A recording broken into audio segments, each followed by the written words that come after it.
ಶ್ರೀಗುರುಭ್ಯೋ ನಮಃ. ಶ್ರೀಮತೆ ರಾಮಾನುಜಾಯ ನಮಃ. ಶ್ರೀಲಕ್ಷ್ಮೀ ಹಯಗ್ರೀವ ಪರಬ್ರಹ್ಮಣೇ ನಮಃ.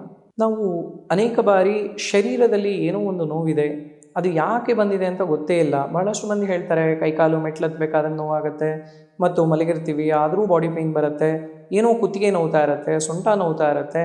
ಹೀಗೆ ಶರೀರದಲ್ಲಿ ಆಯಾಸದಿಂದ ಅಲ್ಲ, ತಾನಾಗಿ ಏನೋ ಒಂದು ನೋವು ಅನ್ನೋದು ಬಹಳ ದಿನಗಳಿಂದ ಇದೆ. ಎಷ್ಟೋ ಬಾರಿ ನಾವು ವೈದ್ಯರನ್ನು ಭೇಟಿ ಮಾಡಿದ್ದೀವಿ, ತೋರಿಸ್ತಾ ಇದ್ದೀವಿ, ಆದರೂ ಕೂಡ ಇದೇನೋ ಸರಿ ಹೋಗ್ತಾ ಇಲ್ಲ. ಇನ್ನು ಕೆಲವರು ಹೇಳ್ತಾರೆ ರಸ್ತೆಯಲ್ಲಿ ಏನೋ ದಾಟಾಗಿರಬೇಕು, ಅಥವಾ ಯಾವುದೋ ಒಂದು ಕೆಟ್ಟ ಶಕ್ತಿ ಮೈಯನ್ನು ಆವರಿಸಿರಬೇಕು, ಹಾಗಾಗಿ ಈ ಒಂದು ನೋವುಗಳು ಬಾಧೆಗಳು ಅಂತಕ್ಕಂಥದ್ದು ಕೂಡ ಆಗ್ತಾ ಇದೆ. ಹೀಗೆ ಅನೇಕ ಮಂದಿ ನರಳುತ್ತಾ ಇರ್ತಾರೆ. ಆದರೆ ಇದಕ್ಕೆ ಎಷ್ಟೆಷ್ಟೋ ಪರಿಹಾರ ಮಾಡ್ತಾರೆ. ಕೆಲವೊಮ್ಮೆ ದಾಟು ತಗ್ಸುವಂಥದ್ದಿರ್ಬೋದು, ತಡೆ ಓಡಿಸುವಂಥದ್ದಿರ್ಬೋದು, ಈಗ ಏನೇನೋ ಪರಿಹಾರಗಳನ್ನು ಮಾಡ್ತಾ ಇರ್ತಾರೆ. ಆದರೆ ಬಹಳ ಸರಳವಾಗಿ ಸಾತ್ವಿಕ ರೀತಿಯಿಂದ ಇದಕ್ಕೇನಾದರೂ ನೀವು ಪರಿಹಾರವನ್ನು ಮಾಡೋದೇ ಆದಲ್ಲಿ ಬಹಳ ಸರಳವಾಗಿ ನಿಮಗೆ ತಿಳಿಸ್ಕೊಡ್ತಾನೆ. 4 ಶನಿವಾರಗಳು ತಿಂಗಳಲ್ಲಿ ಬರುತ್ತೆ. ಅದರಲ್ಲಿ ಯಾವುದೇ ಒಂದು ಶನಿವಾರದ ದಿವಸ ಕಪ್ಪು ಲವಂಗವನ್ನು ತೆಗೆದುಕೊಳ್ಳಿ. ಕಪ್ಪು ಲವಂಗ ಪೂರ್ಣವಾಗಿ ಮೊಗ್ಗು ಸಮೇತ ಪೂರ್ಣವಾಗಿರಬೇಕು. ಅಂತಹ 16 ಲವಂಗಗಳನ್ನು ತೆಗೆದುಕೋಬೇಕು. 16 ಶುದ್ಧವಾಗಿರ್ತಕ್ಕಂತಹ ಮೊಗ್ಗು ಸಮೇತವಾಗಿರ್ತಕ್ಕಂತಹ ಲವಂಗವನ್ನು ತೆಗೆದುಕೊಂಡು ಅದನ್ನು ಒಂದು ದಾರದಲ್ಲಿ ಹೂವಿನ ಮಾಲೆಯಂತೆ ಕಟ್ಟೋದು. ಅಂದರೆ ಒಂದೊಂದನ್ನೇ ಸಿಂಗಲ್ ಆಗಿ ಒಂದೊಂದೇ ಲವಂಗಗಳನ್ನು ಮಾಲೆಯಂತೆ ಒಂದೊಂದು ಸ್ವಲ್ಪ ಗ್ಯಾಪ್ ಕೊಟ್ಟು ಅದನ್ನು ಕಟ್ಟುವಂಥದ್ದು.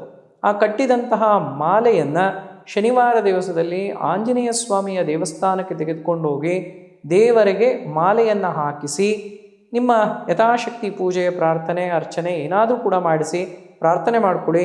ನಂತರ ಆ ಮಾಲೆಯನ್ನು ಪುನಃ ವಾಪಸ್ ತೆಗೆದುಕೊಂಡು ಅದರಲ್ಲಿ 16 ಲವಂಗ ಇರುತ್ತೆ. 8 ಲವಂಗಗಳನ್ನು ಅಂದರೆ ಅರ್ಧ ಮಾಲೆಯನ್ನು ಅಲ್ಲೇ ಕಟ್ ಮಾಡಿ ಅದನ್ನು ಒಂದು 11 ರೂಪಾಯಿ ದಕ್ಷಿಣೆ ಸಮೇತವಾಗಿ ಅಥವಾ ನಿಮ್ಮ ಶಕ್ತಿಯಾನುಸಾರ ದಕ್ಷಿಣೆ ಸಮೇತವಾಗಿ ಅದನ್ನು ಅರ್ಚಕರಿಗೆ ದಾನವಾಗಿ ಕೊಡಿ. ಅನಂತರ ಇನ್ನು 8 ಲವಂಗಗಳೇನಿದೆ ಅದನ್ನು ಮನೆಗೆ ತನ್ನಿ, ದಾರದಿಂದ ಬಿಡಿಸಿ ಒಂದು ಡಬ್ಬಿಯಲ್ಲಿ ಹಾಕಿಟ್ಕೊಳ್ಳಿ. ಪ್ರತಿನಿತ್ಯ ಒಂದೊಂದು ಲವಂಗವನ್ನು ಈ ಶನಿವಾರ ಆರಂಭ ಮಾಡಿದ್ರೆ ಮುಂದಿನ ಶನಿವಾರದವರೆಗೂ ಕೂಡ ಈ ಒಂದು 8 ಲವಂಗಗಳನ್ನು ಸೇವಿಸ್ತಾ ಬನ್ನಿ. ಪ್ರತಿನಿತ್ಯ ಒಂದೊಂದನ್ನು ತಿಂತಾ ಬನ್ನಿ.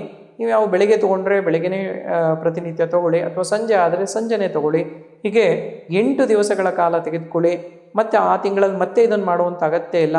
ಪುನಃ ಇನ್ನೊಂದು ತಿಂಗಳಲ್ಲಿ ಇನ್ನೊಮ್ಮೆ ಇದೇ ರೀತಿಯಾದಂಥದ್ದನ್ನು ಮಾಡಿ 1 ವಾರಗಳ ಕಾಲ, ಮತ್ತು ಇನ್ನೊಂದು ತಿಂಗಳು ಬಂದಾಗ ಆಗಲೂ ಕೂಡ ಮಾಡಿ. ಹೀಗೆ 3 ಬಾರಿ ಈ ಒಂದು ಪ್ರಯೋಗವನ್ನು ಯಾರು ಮಾಡ್ತಾರೆ ಅವರಿಗೆ ಖಂಡಿತವಾಗಿಯೂ ಕೂಡ ಬಹಳ ಪುರಾತನ ಅಂದರೆ ಹಳೆಯದಾಗಿರ್ತಕ್ಕಂತಹ ನೋವುಗಳಿರಲಿ, ಅಥವಾ ಪದೇ ಪದೇ ನೋವು ಬರ್ತಾ ಇದೆ, ಯಾಕೆ ಬರ್ತಾ ಇದೆ ಅಂತ ಗೊತ್ತೇ ಇಲ್ಲ ಕೆಲವರಿಗೆ, ಡಾಕ್ಟರ್ ಹತ್ರ ಹೋಗ್ತಾನೆ ಇರ್ತಾರೆ, ಬರ್ತಾನೆ ಇರ್ತಾರೆ.